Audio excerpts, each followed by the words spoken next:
Good morning, good afternoon, or good evening, depending on where you are, and welcome to this Techstrong learning experience. My name is Cody, and I'm the host of Techstrong Learning, and we have an exciting panel ahead. Before we kick things off, I do need to cover just a couple of housekeeping notes. Today's session is being recorded.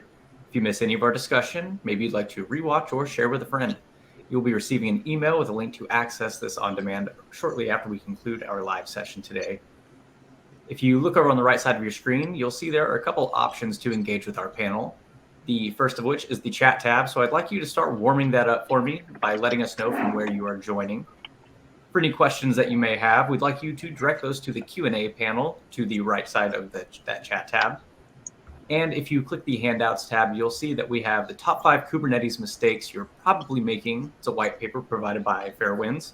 And as a follow-up from the event, you will be receiving the how to identify security and reliability misconfigurations in Kubernetes. And as always, before we close out, we are giving away 4 $25 Amazon gift cards.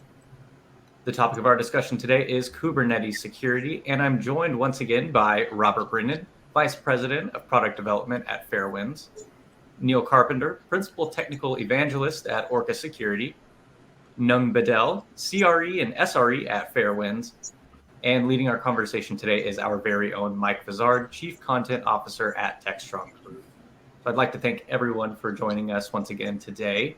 Mike, do you want to go ahead and get this conversation going? Great. Hey, everybody. It's good to see you again. I think it's fair to say that security was something of an afterthought when it came to Kubernetes, and we've been kind of plugging away at it ever since. And I think Kubernetes itself is maybe 6-7 years old, but I guess not everybody's entirely clear what is the current state of security for Kubernetes. So Neil, maybe we'll start with you, but what's your sense of where are we and how far have we come in this journey, and what comes in the box versus what do I got to figure out myself? So I'm really cautiously optimistic about where we are. But I think as I think about it, there are 2 distinct problems that we throw together. One is Kubernetes as a platform. When I set the thing up, do I have API endpoints exposed to the world unauthenticated? That sort of problem. The second problem is what do I bring and run on top of it, and how do I configure it and build that stuff and all of those things? The first problem, I think Kubernetes has had a reputation as being somewhat insecure by default, and deservedly so. But the good news is, I don't think, statistically speaking, I don't think anybody is running vanilla Kubernetes today, at least not for important workloads.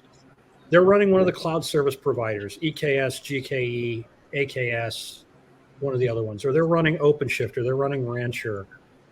And the good news is all of these sort of, I don't know what we would call them, all of these Kubernetes platforms have a really strong incentive to get that stuff right. And so if I go install, let's say I spent a year at Red Hat, so I'm fairly familiar with OpenShift. If I go install OpenShift, the platform is pretty much secure by default. They've done a great job with that. If I install one of the cloud service providers' Kubernetes distributions, they're secure by default, out of the box, unless I go make changes to break something and do something foolish. I'm typically not going to see a lot of problems there, regardless of how many switches there are in Kubernetes itself. If I'm setting it up right, if I'm setting it up using one of those platforms, I'm getting it right by default out of the box. What really worries me then is what people are bringing and running on top of it.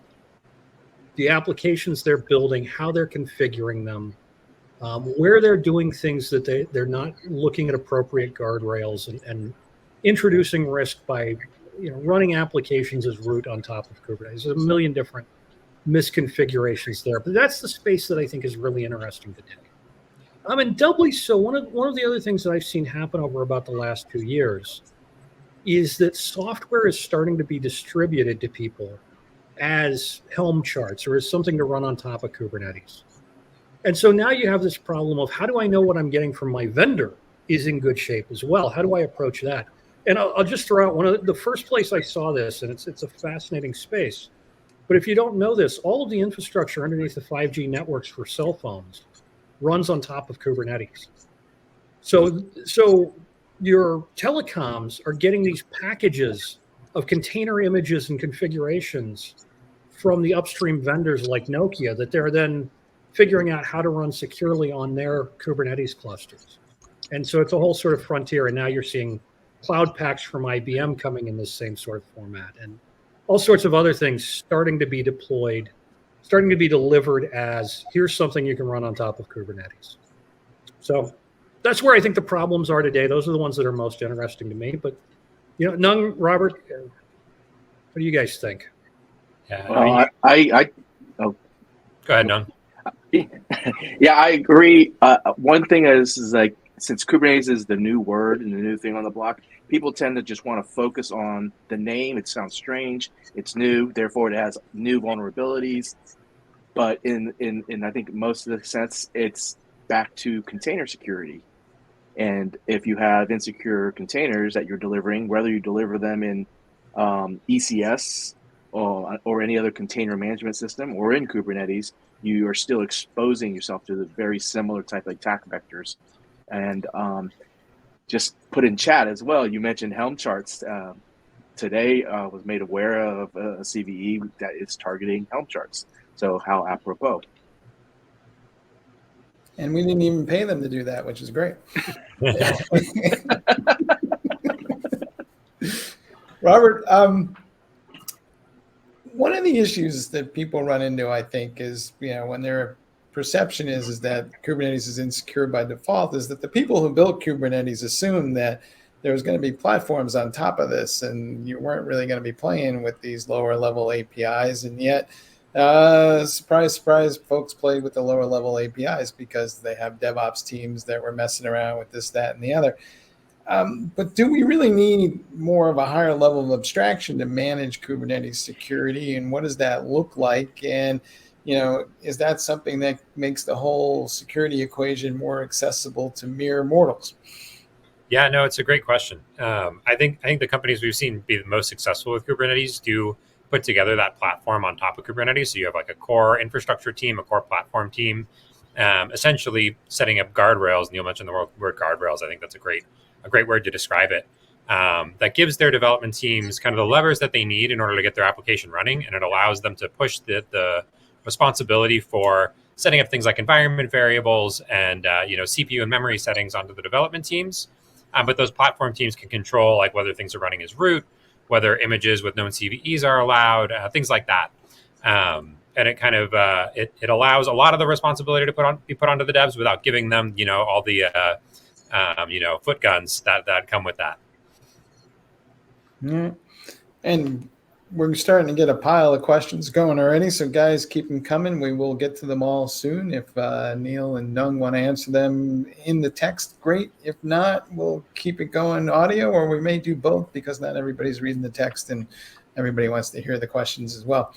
I guess the next question I would have, and maybe I'll throw this at Nung because you brought up this vulnerability, but we are starting to see more Kubernetes clusters being deployed in production environments. Do you think the bad guys have figured this out and are starting to look for these things? And what's your sense of how savvy are the adversaries these days about what's going on with Kubernetes and security?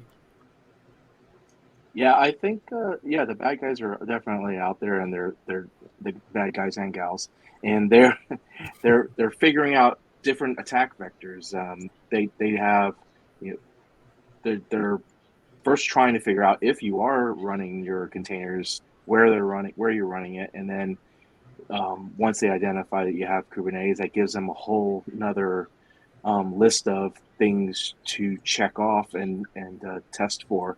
If any of your containers and your clusters are privileged, and if they can somehow gain root level access, and escape the Docker,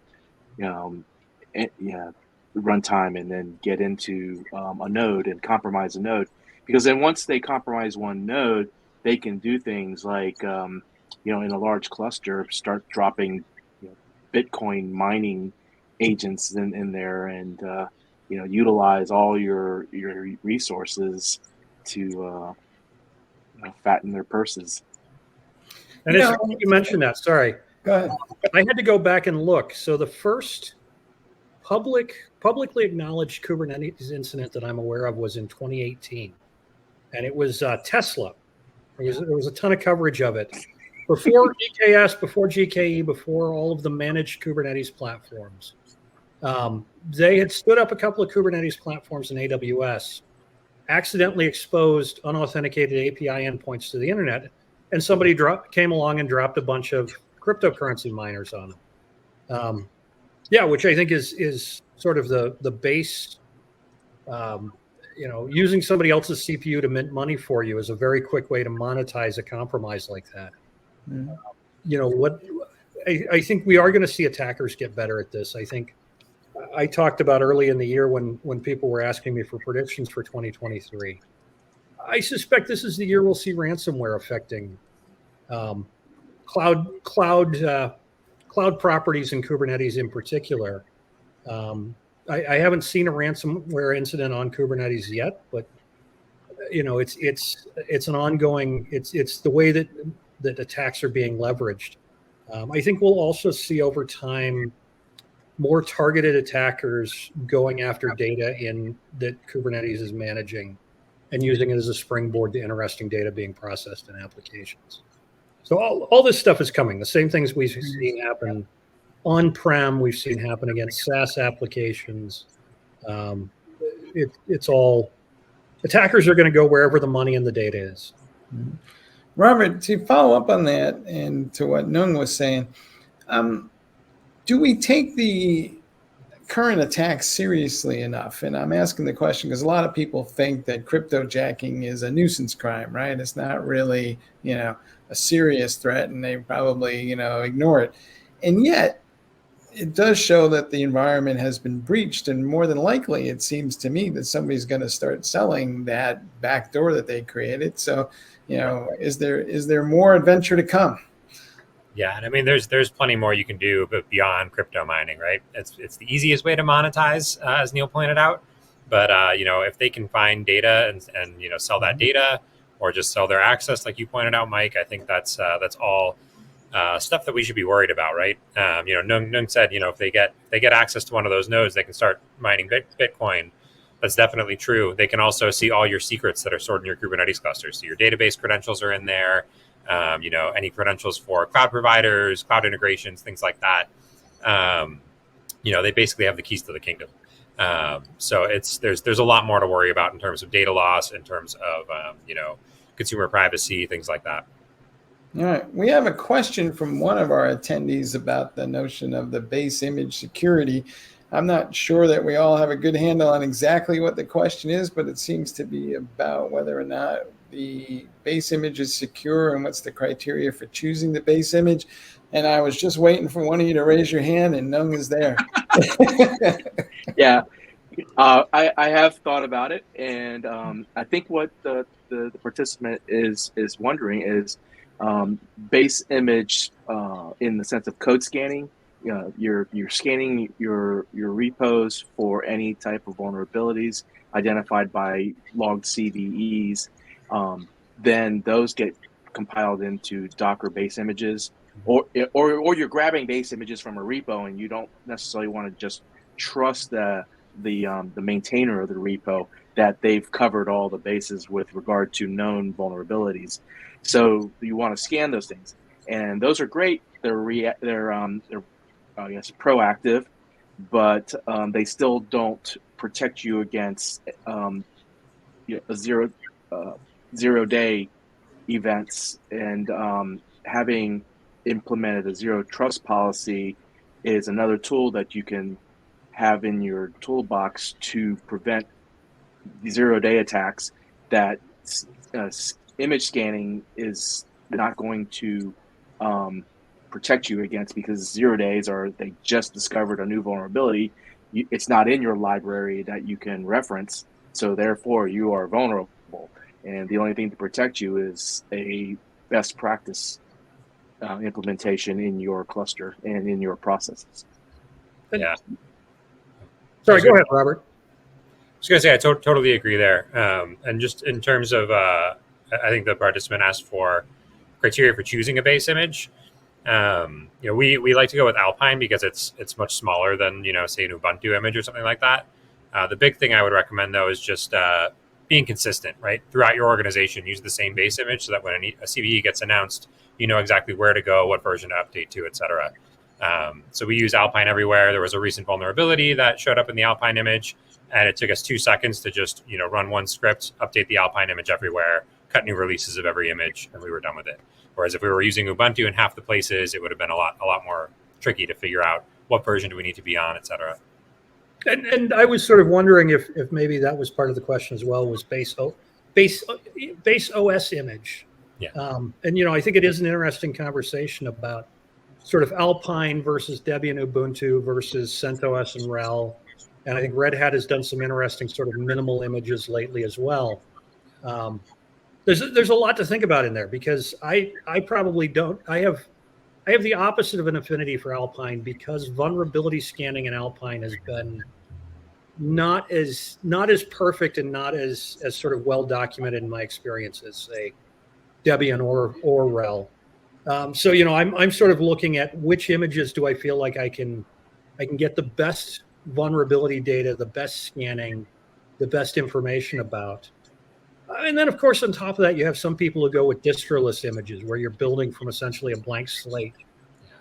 There's a trade-off there. That is incredibly minimal, and that's sort of one of those microservices approaches. But I think it makes it much more difficult to troubleshoot and to maintain and to figure out what's going on with those images. So yeah, I don't have a single answer, but I think these are important questions to consider as you build something, and probably to build something, like Robert said, that's standardized across your org, so that you're not fixing a lot of problems. Why is it that Alpine doesn't seem to get that kind of love? Because when I was working closer with developers, it feels like we like the Alpine image because it is so minimal. And yeah. All right, I think we're taking a memo and sending it to somebody. Hold on a minute. Yeah. And Nung, I'll give you an example. I was working on a comparison recently where 2 different vulnerability scanners, one of them came up with an image or with a CVE and an Alpine image, and the other one didn't. And it was an argument over whether it actually applied to that image or not, and we had to dig really deep to come up with an answer. And some of the documentation seemed to suggest that this vuln applied. Some of it seemed to suggest it didn't.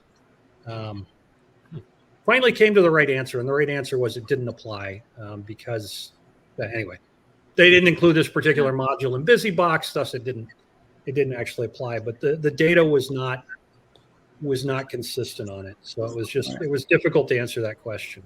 And that's the stress that kills everybody, because of that amount of time when you don't know for certain what's going on, and you don't know what the response should be, and you're in limbo, and that's when everybody's kind of starts losing their mind, right? Yeah. Robert, let me ask you this though. We talked about 0-day vulnerabilities, and my question to you is, in a platform like this that's relatively new, should I expect the unexpected, in the sense that there are going to be more 0-day events because it just is a new platform and it's kind of part of the ride that I bought the ticket for? Yeah, Kubernetes itself at this point is fairly stable. I don't think we've had a major Kubernetes, like core Kubernetes vulnerability in the last year or two, at least a critical level one.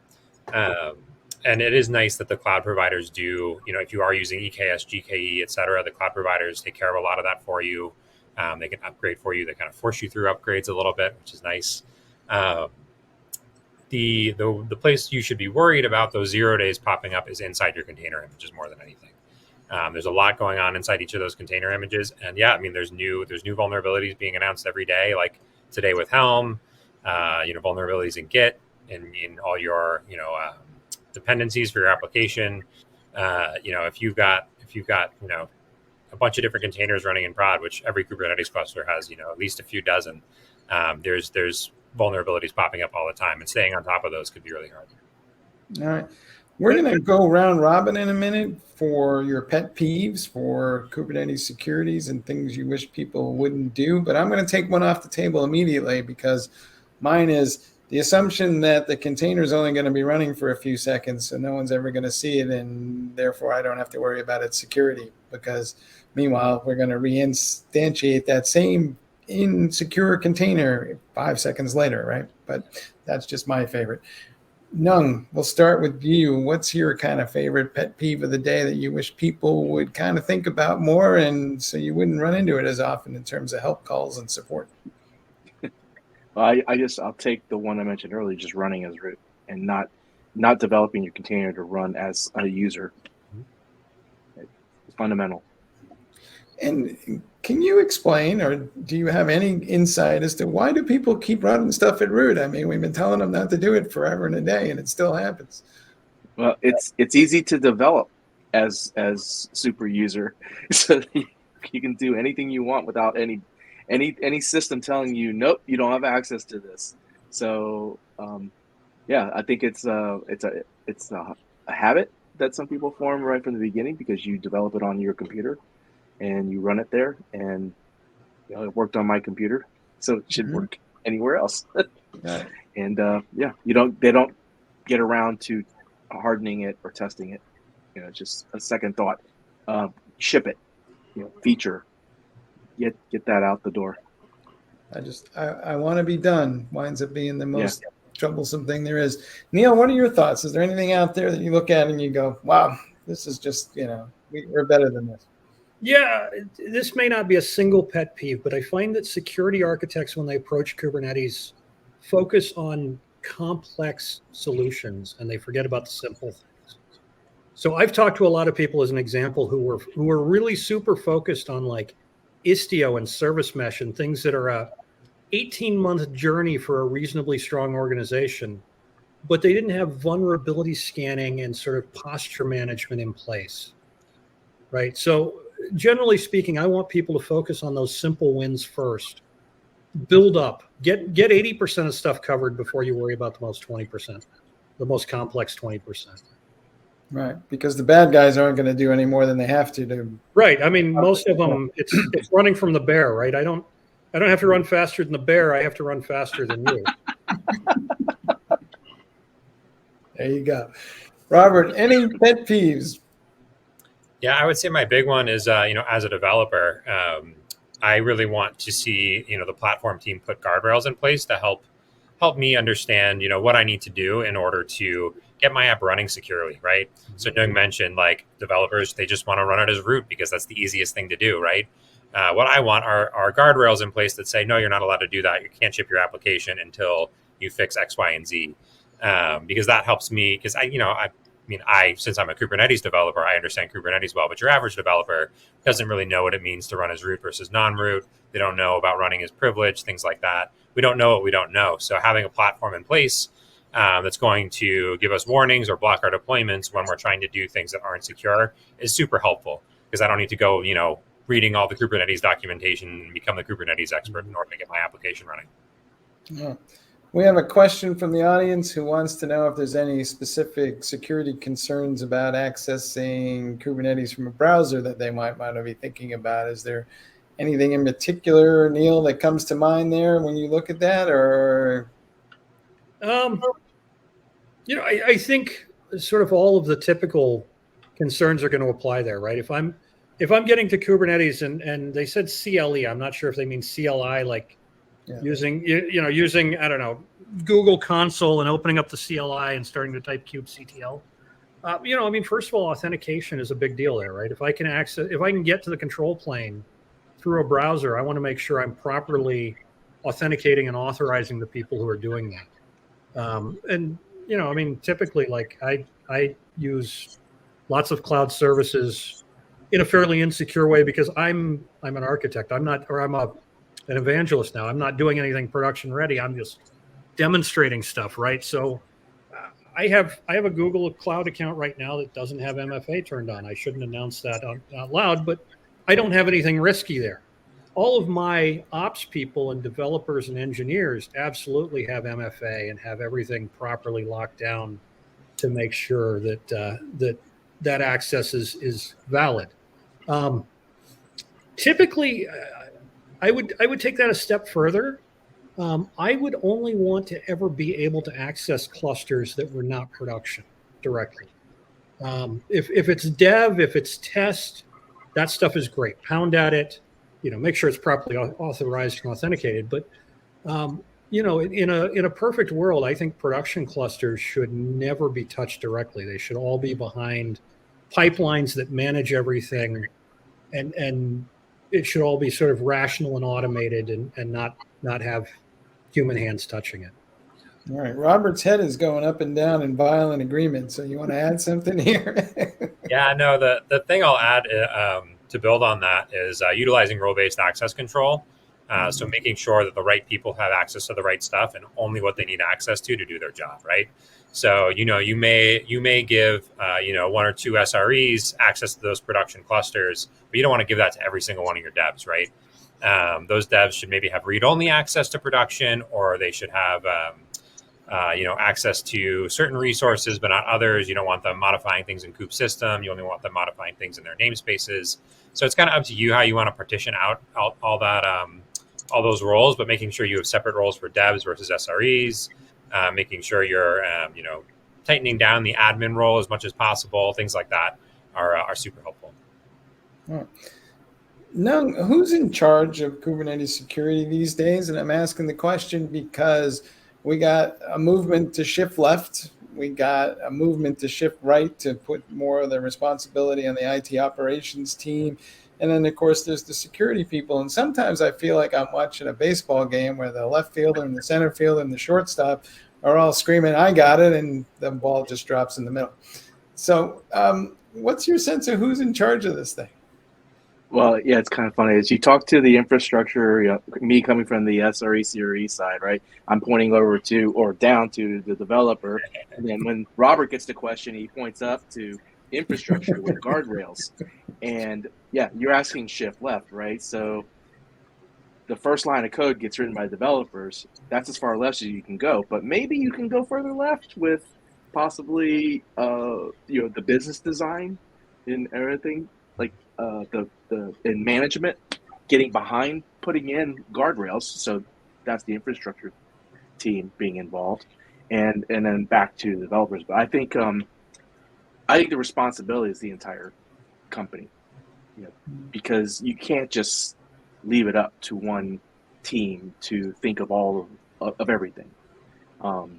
Let the developers focus on their code, their delivery product, the container, but then have the infrastructure team to get their back by putting in guardrails, implementing policy tools, an open policy agent admission controller, so they can't put in containers that have vulnerabilities or leave back doors open. Check for those things, because you're going to do that anyway. So might as well create some kind of automated or utilize an automated tool that does that in your cluster. And again, you're going to do this whether you're using Kubernetes or not.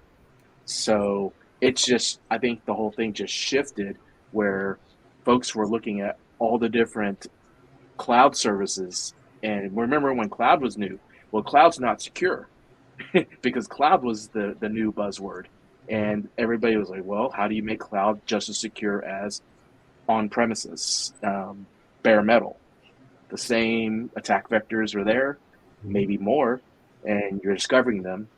And same thing with Kubernetes is you go through that whole list of existing attack vectors and services, and you're identifying them in Kubernetes, and then comes where the big money is thinking like a hacker and discovering what are the new services that can be exploited. Neil, what's your sense of the state of the art on the shift left? Because frankly, most of the developers that I know, if they got any exposure to security, it was an elective and they didn't take it.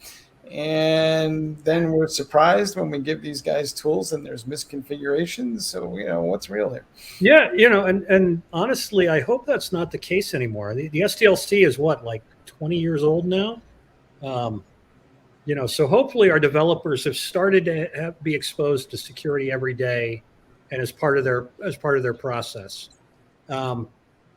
The state of the art for shift left for me, and this ties into the question you asked Nung, and Nung's response is, For me, DevSecOps is a marketing term, but it's a very real place that we've ended up as we've moved from a world. 20 years ago, we used to launch software every 18 months or 2 years, and there was lots of time for development and then security to come in and do things.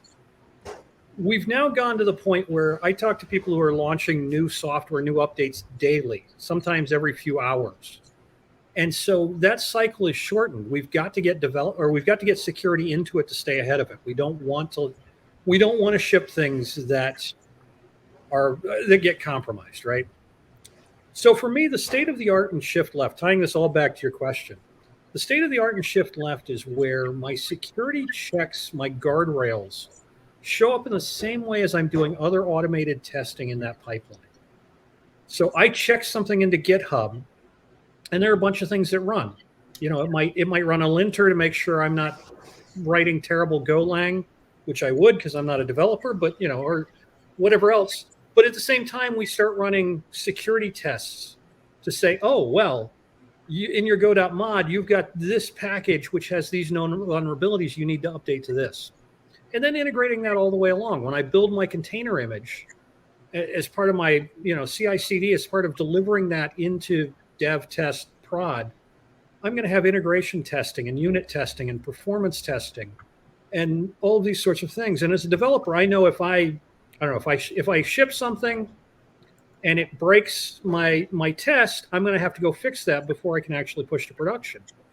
Where I see this work is security shows up in the same way. If I ship it and my container is running as root because I haven't included a user directive in it, it breaks and I have to fix that before it ships.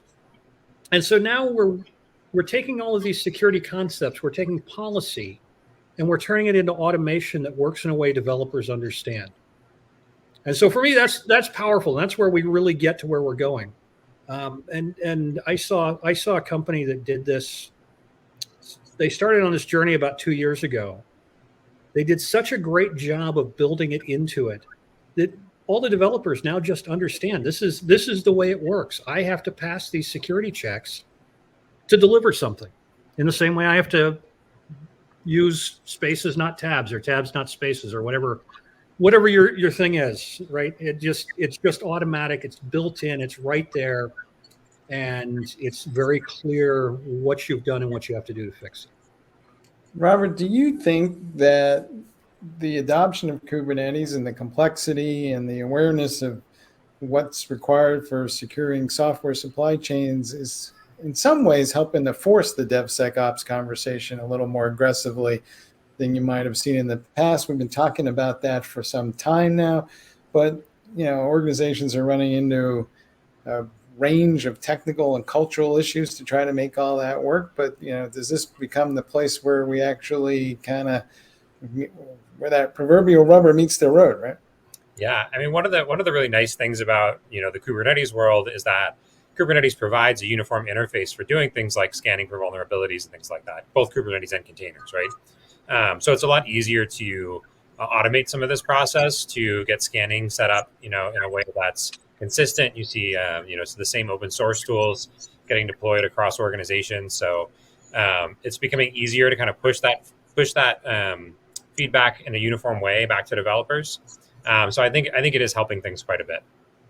All right. Neil, we got a question from a participant. I'm going to kick it back to you. It says, what advice can you give for setting up a secure supply chain to pull basic images to protect the organization's software development from using insecure, vulnerable, third-party container basic images, which I think would account for 80% of them?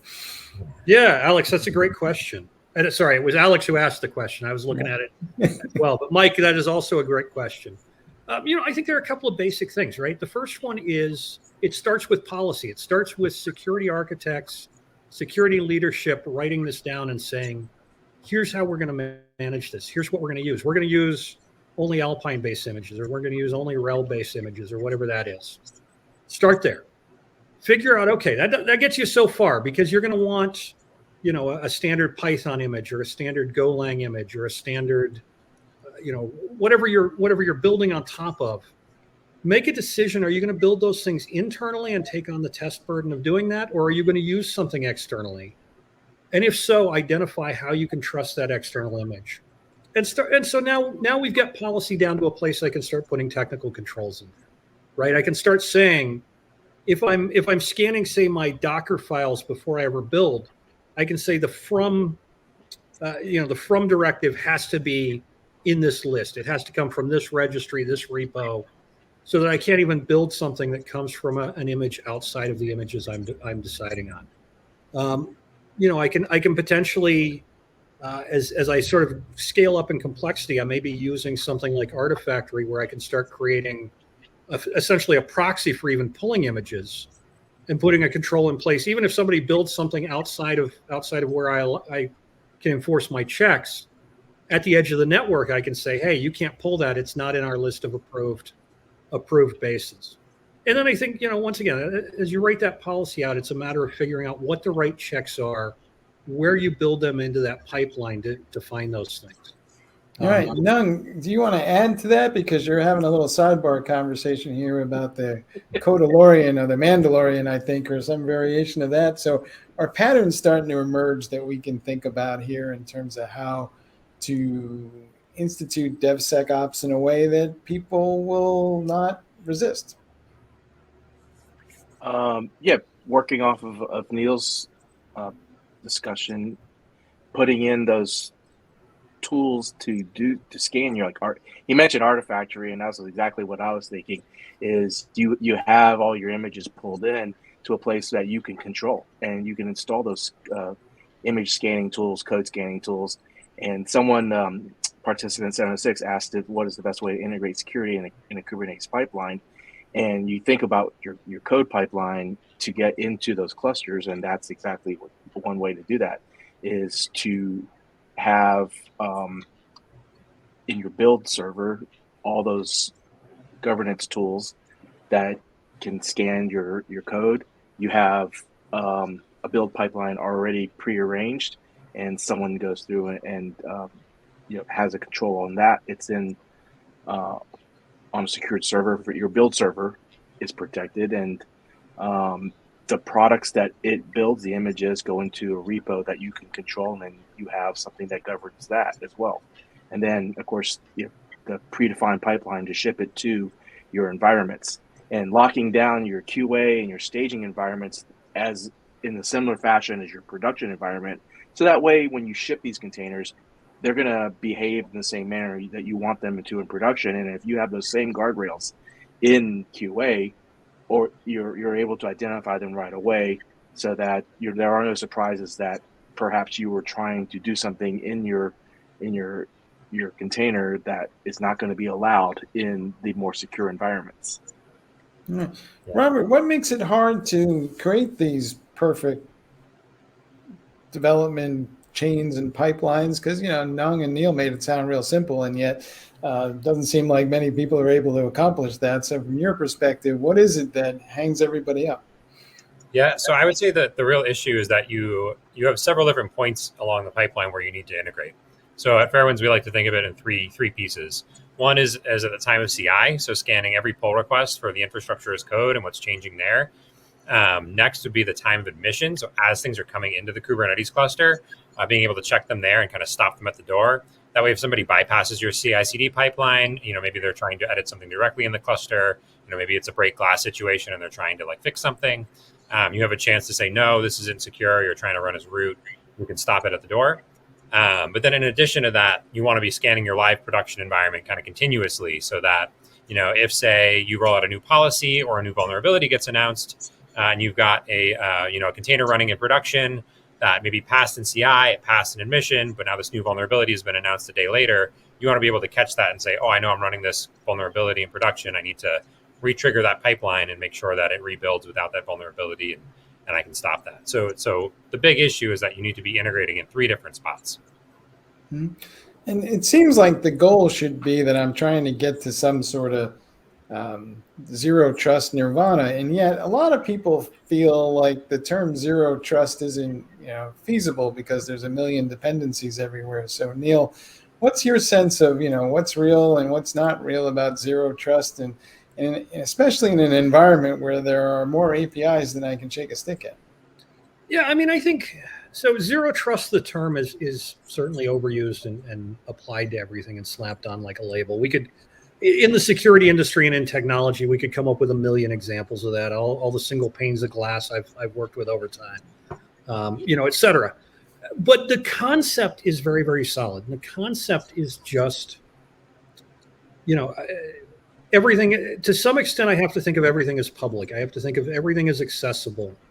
And so I have to figure out, I can't just automatically assume because a request is coming from something else inside what we used to call the moat, the castle, right? I can't just assume that's okay. I have to figure out at every step of the way, how do I make sure this is a valid request, this is a valid command, this is a valid action?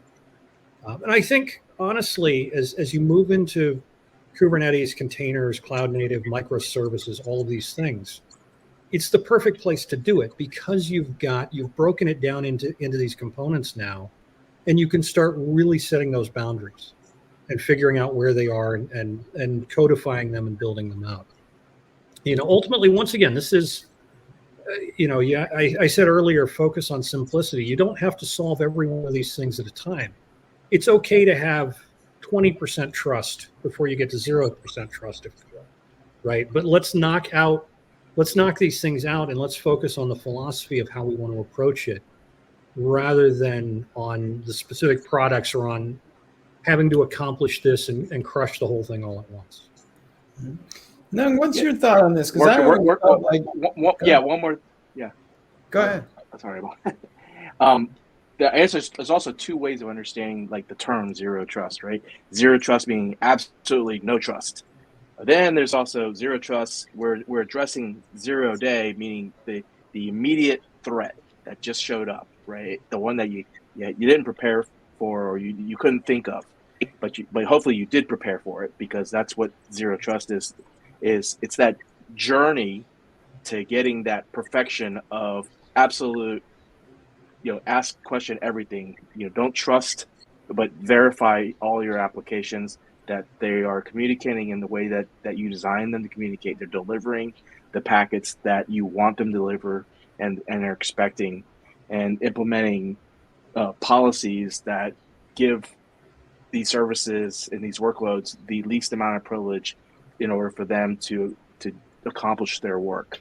And I think one thing is practicing, assume that you have been breached and then going through drills and understanding, having a run book for a breach. What do you do? Rather than waiting for an actual breach to happen, you've got your data compromised. What is your first course of action? Do you know what that is? Have you practiced it? And I think, it's a good point. To me, the real purpose of zero trust is to limit the impact of a compromise. Zero trust doesn't stop a compromise on the edge of my network, but it reduces the ability of the attacker to move from that initial compromise to what's really interesting.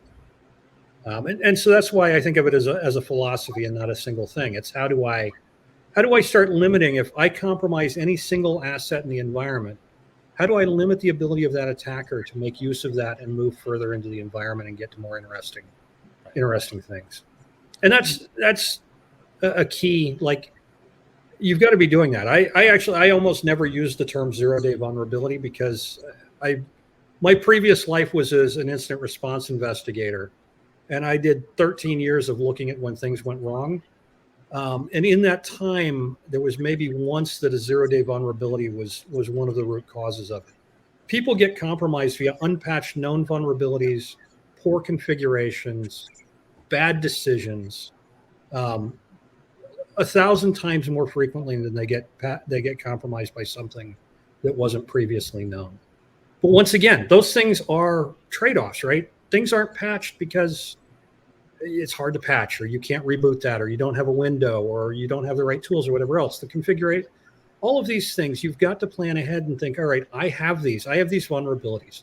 I have these misconfigurations. What do I do to limit the impact of any individual one of them? And how do I architect with that in mind across everything I'm deploying? Yeah, a 3-month-old vulnerability isn't sexy. Yeah. So, yeah. It's Is it embarrassing to be compromised by a known vulnerability these days? I mean, to what degree do people feel a certain amount of I don't know if I want to use the word, but I will, shame about, the fact that they got breached by, the same SQL injection breach that's been going on for 2 decades. Yeah, I mean, it is embarrassing, but it shouldn't be. It should be like what Neil just said. Uh, the 0 days are the catchword and the scary thing because we're talking about it now, but 3 months from now we're not talking about it anymore. So did you fix it, or you didn't even use that service or that technology that was vulnerable, and then when you're just getting around to using it, and you're not aware that CVE was published 30 days, 90 days ago. Mm-hmm. Of course, that's where your scanning tool should hopefully pick it up. Yeah, I just have too many scanning tools, and they're all sending me alerts that I can't sort through. Right, that's generally part of the issue. Robert, do we need to walk away as part of the zero trust mindset from this castle and moat mindset? Because I always thought, we had these great moats and castles with high walls, but the roof was wide open, and the bad guys are just throwing rocks over the wall. So, what's your sense of? Do we need a better metaphor to think about security going forward? Because I think maybe part of our issue is we've kind of just wedded ourselves to an obsolete construct. Yeah, no, I absolutely think so. Neil pointed out, just because something's, past your moat doesn't mean you can trust it, right? It's, a lot of what we talk about when we talk about Kubernetes security, it's about limiting the blast radius. It's about assuming that somebody got into a vulnerable container and figuring out how do we lock them into that container so they can't spread throughout the cluster, right? I wish I could think of a good metaphor off the top of my head, but I think limiting the blast radius is the best I can come up with.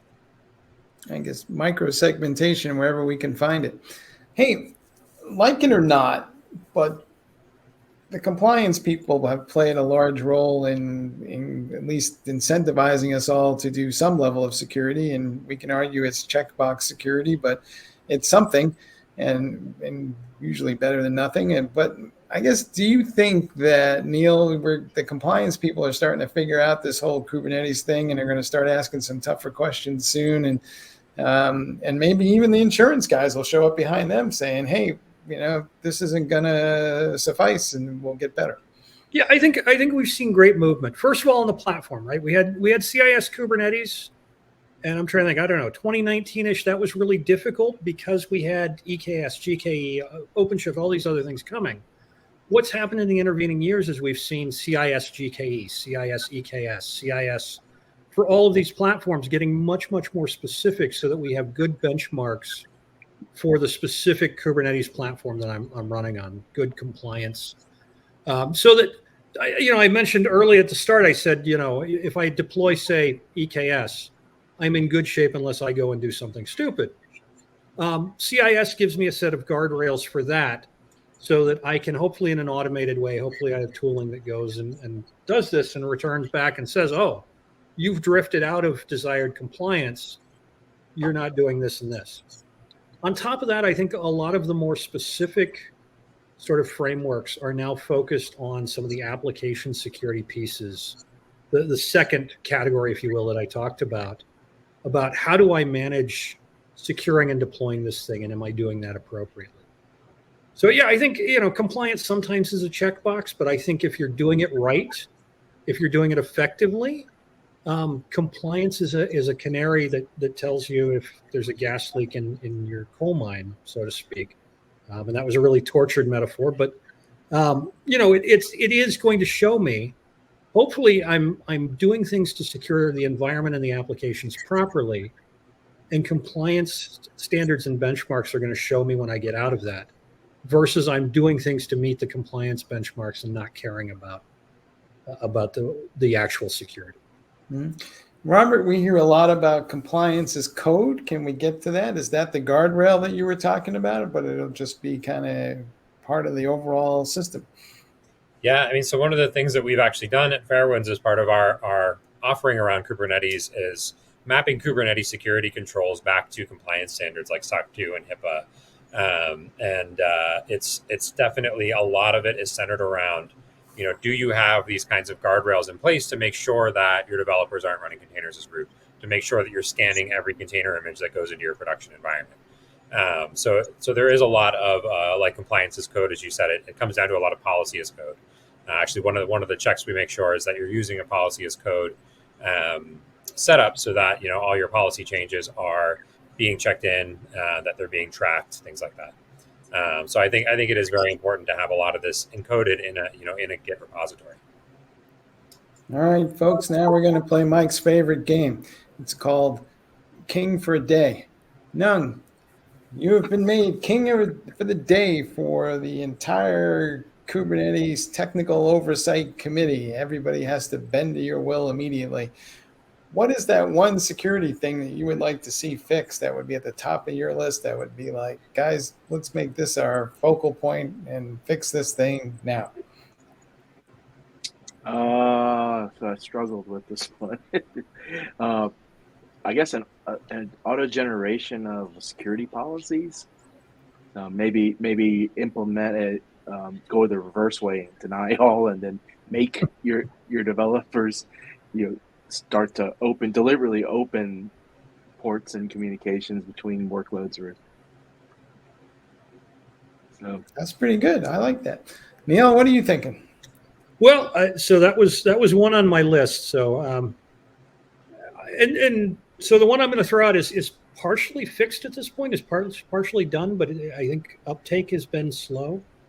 I want to see image signing happening across the board as the default for everybody, because there's so many, when we talk about supply chain and sort of all of that stuff, there's so many benefits we can mine there that I think we're just starting to get to. It's image signing has been problematic in Docker images for a long time. I think cosign's a really strong solution. People are starting to embrace it. I want to see that go to 100%. I want to see that to be the default, and you have to break glass to not sign an image. Awesome. Robert, what do you think?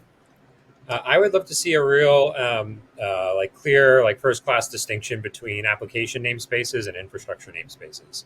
There are a lot of tools that have to run in Kubernetes that have a reduced attack surface because they're not exposing ingresses to the internet, and they need a higher degree of permissions to do their jobs. Things like ingress controllers and certificate managers might need to edit resources in other namespaces, things like that. So kind of segregating those from your application namespaces, which shouldn't need very much permissions within the cluster and which have a higher attack surface because they're accepting traffic from the internet. I think having that distinction in Kubernetes would be really helpful. All right. No, you kind of touched on this, but I'm going to throw it out here in a little more far-fetched kind of way. But, you cannot walk down the street these days without somebody talking about generative AI, this, that, and the other, and ChatGPT. So I guess my question to you guys is, do you think that we might be able to use these platforms to first automate the writing of the controls, because we can just use the AI to read the regulation and generate the control, and then maybe do some of the things that Nung was talking about in terms of enforcing those policies? Robert, what do you think? Yeah, so I actually, I'm a former data scientist. My degree is in AI, so I'm all over this stuff. You mean you're a recovering data scientist? Exactly, yeah.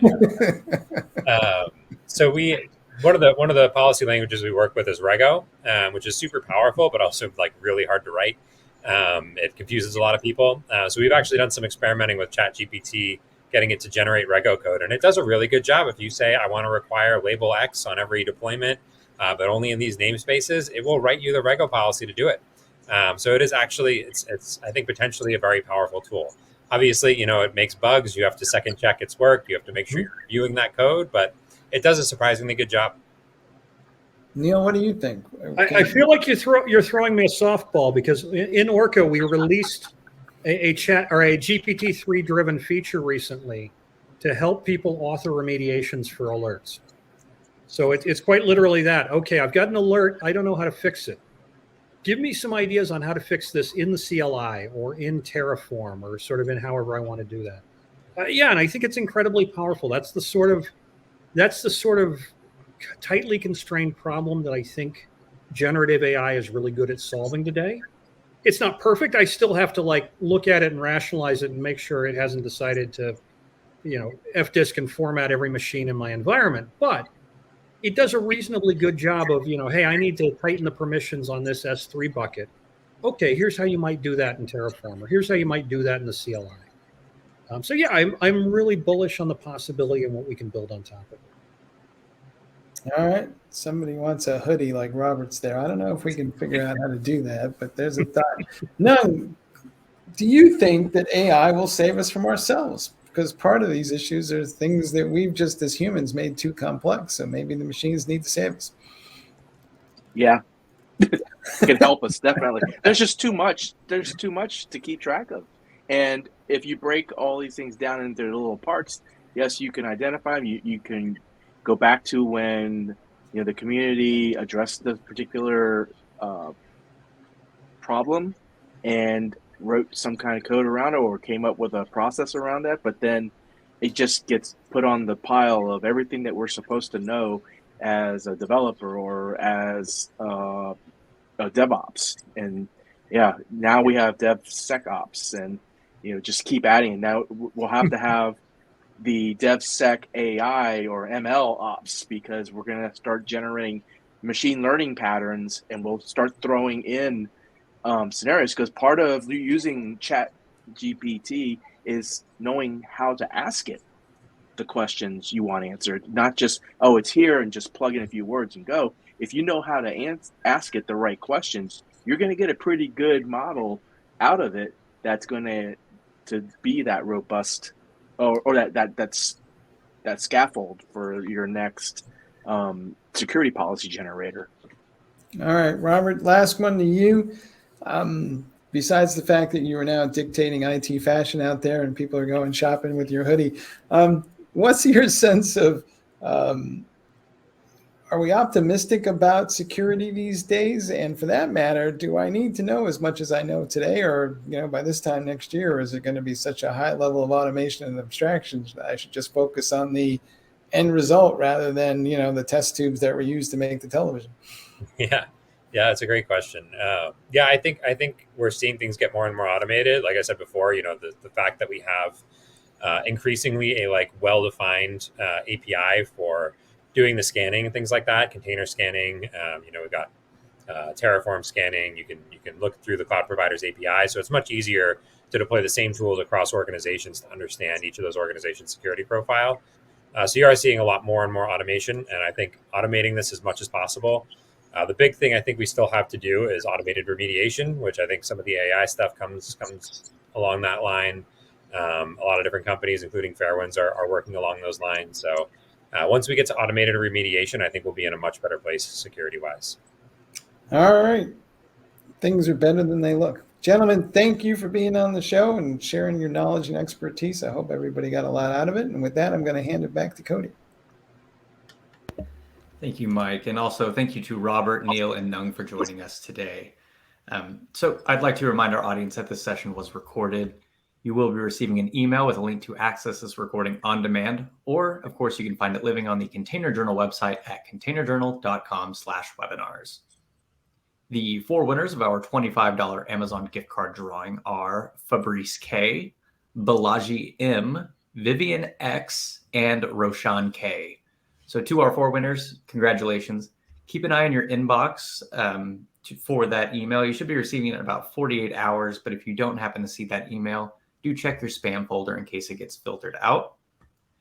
And so to everyone who has joined us for the last hour, thank you for being here. We really appreciate your time. There will be a survey that pops up as soon as we close out. So feel free to fill that out for us and let us know what you thought about our program, or maybe what you'd like to see on an upcoming program. But either way, we would like to see everyone at a future Techstrong learning experience. Have a great rest of your day. And to our entire panel, thank you all once more.